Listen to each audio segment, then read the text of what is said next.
विद्यार्थी मित्रांनो, welcome to our next lecture of effects of electric current. आणि त्यामध्ये आपण पाहणार आहोत आज magnetic effect of electric current. ठीक आहे, प्रीवियस लेक्चरमध्ये पाहिले की आपण heating effect of electric current कसा होता। आज आपण पाहणार आहोत की magnetic effect of electric current कसा आहे। त्यासाठी आपल्याला एक क्वेश्चन पडला पाहिजे, काय if an electric current and magnetic field are related to each other, म्हणजे ते खरंच एकमेकाशी रिलेटेड आहेत का। जर असेल तर आता आपण दोन केसेसमध्ये आपण त्याची स्टडी करणार आहोत। ठीक आहे, पहिली केस बघा आणि दुसरी केस बघा। ह्या दोन केस ऑब्झर्व करा, तुम्हाला काय दिसलं हो याच्यामध्ये आणि याच्यामध्ये, ह्या डायग्राममध्ये तुम्हाला काही फरक दिसला का। डायग्राम नंबर 1 समजा ह्याला म्हणलं, डायग्राम नंबर 2 जर ह्याला म्हणलं तर त्यामध्ये तुम्हाला काही फरक दिसला का हो। ठीक आहे, आता बघा डायग्राम नंबर 1 मध्ये आपण सेलची अरेंजमेंट पॉझिटिव्ह टू निगेटिव्ह या डायरेक्शनने केली आणि डायग्राम नंबर 2 मध्ये आपण पॉझिटिव्ह टू निगेटिव्ह अशा डायरेक्शनमध्ये केली। ठीक आहे, म्हणजे इकडं इलेक्ट्रिसिटी अशी फ्लो व्हायली तर इकडं इलेक्ट्रिसिटी अशी फ्लो होत आहे। ठीक आहे, लक्षात आलं ह्या डायरेक्शनमध्ये। मग ह्या दोन डायरेक्शनमध्ये इलेक्ट्रिसिटी फ्लो होत आहे। मग आपण काय केलं, हे ए टू बी वायर आहे ते थिक वायर आपण तिथं ठेवलं। ठीक आहे, त्या सर्किटमध्ये ए टू बी हे थिक वायर आपण यूज केलं, म्हणजे त्याची जाडी हे जी आहे मोठी ठेवली। ठीक आहे, आणि दोन्ही साईडला एक एक मॅग्नेटिक निडल जे आहे ते आपण प्लेस केलं। मग पहिल्या केसमध्ये काय झालं, when we arrange in circuit A B, ठीक आहे, व्हेन आपण सर्किट अरेंज केलं तेव्हा काय झालं, आपण ए बी हे थिक वायर यूज केले, ते अगोदरच सांगितले। मग जेव्हा आपण हे सर्किट अरेंज केलं तेव्हा काय झालं, नाव प्लेस मॅग्नेटिक निडल। मग जेव्हा आपण मॅग्नेटिक निडल ठेवलं तिथं तर ऑब्झर्वेशन काय आलं, आपण पहिलं ऑब्झर्वेशन या केसला केलं की त्या प्लग कीला आपण ओपन ठेवलं आणि दुसरी केसला आपण ही प्लग की क्लोज करून टाकली। अशा प्रकारे आपण ऑब्झर्वेशन केलं। आता करंटची डायरेक्शन चेंज झाली, सेम आपण सर्किट बांधलं, मॅग्नेटिक निडल आपण ठेवली आणि आपण ऑब्झर्व केलं की ओपन कीला आणि क्लोज कीला त्याची डायरेक्शन वगैरे काय होते किंवा मॅग्नेटिक निडलमध्ये डिफ्लेक्शन येतं का नाही, हे दोन्ही केसला आपण चेक करण्याचं काम केलं। मग आपल्याला असं दिसून आलं बघा, आता दोन्ही केसमध्ये काय झालं, जेव्हा मग करंट फ्लो करायला सुरुवात झाली आणि आपण मॅग्नेटिक निडल ठेवलं तर ते डिफ्लेक्शन आपल्याला दिसलं। पण डिफ्लेक्शन राईटला दिसलं का लेफ्टला दिसलं का हे आपण डायरेक्शन वाईज ठरवलं नव्हतं। म्हणजेच आपल्याला ऑब्झर्वेशन काय भेटलं बघा, first case deflected from north to east, बघा ही साऊथ ही नॉर्थ आणि ही साऊथ ही नॉर्थ। आता पहिल्या केसमध्ये काय झालं, first case deflected from north to west. ठीक आहे, म्हणजे हे डायरेक्शन वरच्या दिशेने वेस्ट साईडला आपल्याला मॅग्नेटिक निडलचं डिफ्लेक्शन पाहायला मिळालं।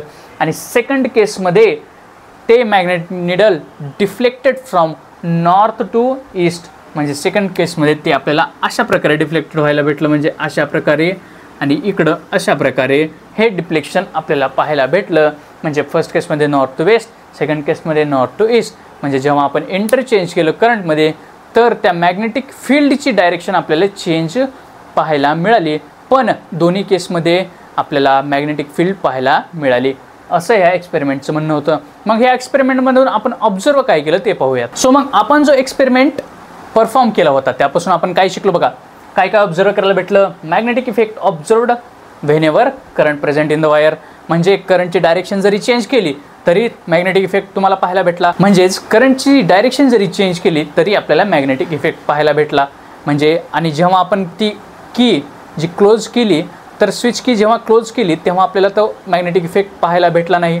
म्हणजेच जेव्हा केव्हा करंट सर्किटमध्ये प्रेझेंट आहे तेव्हा तेव्हा मॅग्नेटिक इफेक्ट आपल्याला पाहायला मिळतो। म्हणजेच electricity and magnetism closely related आहेत असं आपण म्हणू शकतो। ठीक आहे, so on contrary magnetic moved and kept moving, म्हणजे जेव्हा केव्हा इलेक्ट्रिसिटी इलेक्ट्रिक करंट होतं तेव्हा तेव्हा मॅग्नेट मूव्ह झालं आणि मुव्हिंगच होत राहिलं। सो आपल्याला एक क्वेश्चन पडायला पाहिजे, will we observe any electric effect, आणि so we are going to study electromagnetic effect. आता बघा त्यामध्ये इलेक्ट्रिसिटी अँड मॅग्नेटिझम दोन्ही इन्क्लुडेड आहेत, म्हणून आपण तो इलेक्ट्रोमॅग्नेटिक इफेक्ट स्टडी करणार आहोत। आणि आपण काय स्टडी करणार आहोत, principle, construction, working of electric motor आणि इलेक्ट्रिक जनरेटर सुद्धा आपण वेगवेगळ्या गोष्टी आता शिकणार आहोत। इलेक्ट्रोमॅग्नेटिक इफेक्ट वगैरे करंटवरती काय आहे ते वगैरे शिकणार आहोत। ठीक आहे, मग आता एक ॲक्टिव्हिटी ट्राय करायला सांगितलं, ती ॲक्टिव्हिटी ट्राय करू। ठीक आहे, त्याचं कन्क्लुजन आपल्याला शेवटी कळेलच। ठीक आहे, मग ॲक्टिव्हिटी काय दिली आहे बघा, अशा प्रकारचं एक आपल्याला काय करायचं आहे, सर्किट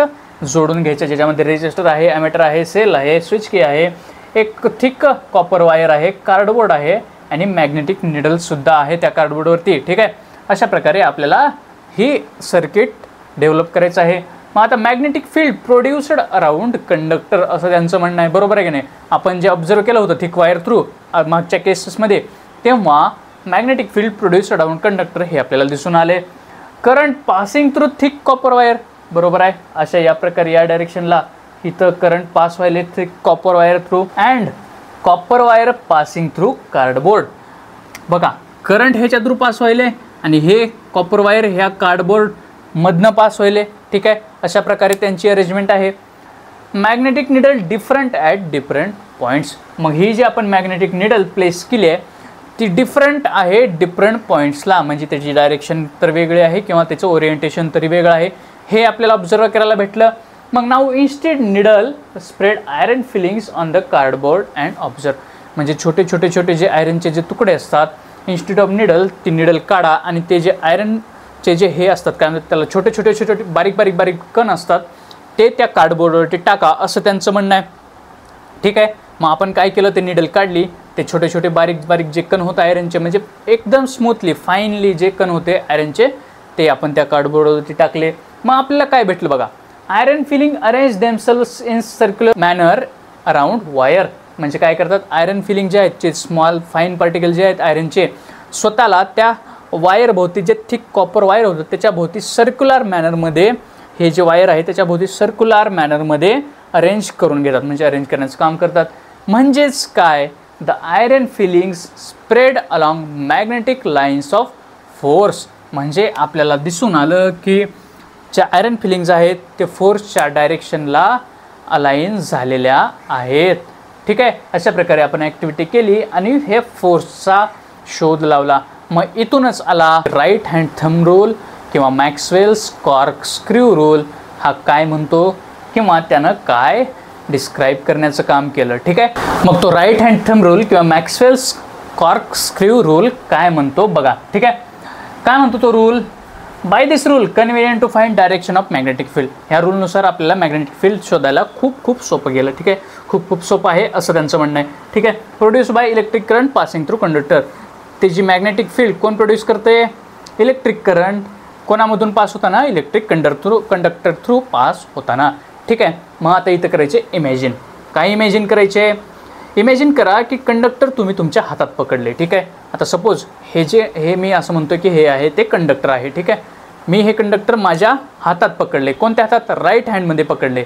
आणि राईट हँडमध्ये अशा प्रकारे पकडायचे तुम्हाला की तुमचा जो थंब जो आहे तो इलेक्ट्रिक करंटची डायरेक्शन दाखवणार आहे, ठीक आहे. म्हणजे इलेक्ट्रिक करंट जर या डायरेक्शनला चालले वरच्या दिशेला, तर माझाही थंब वरच्या दिशेला असला पाहिजे असं त्यांचं म्हणणं आहे. मग मी ह्या कंडक्टरला हातात पकडलं, माझा थंब आहे तो वरच्या दिशेला चालला आहे, म्हणजे इलेक्ट्रिक करंटची डायरेक्शन वरच्या दिशेला आहे असं माझं म्हणणं आहे.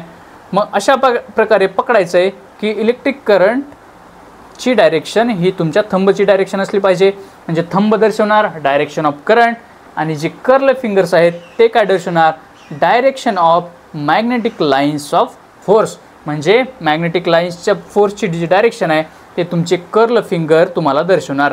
म्हणजे हा जो अंगूठा आहे इलेक्ट्रिक करंट आणि हे जे कर्ल फिंगर्स आहेत ते डायरेक्शन ऑफ इलेक्ट्रिक फोर्स. म्हणजे माझा हात असा आहे, आता करंट तर वरी चाललं आहे आणि हे कर्ल फिंगर्स कसं जातात, असं घुमत आहेत.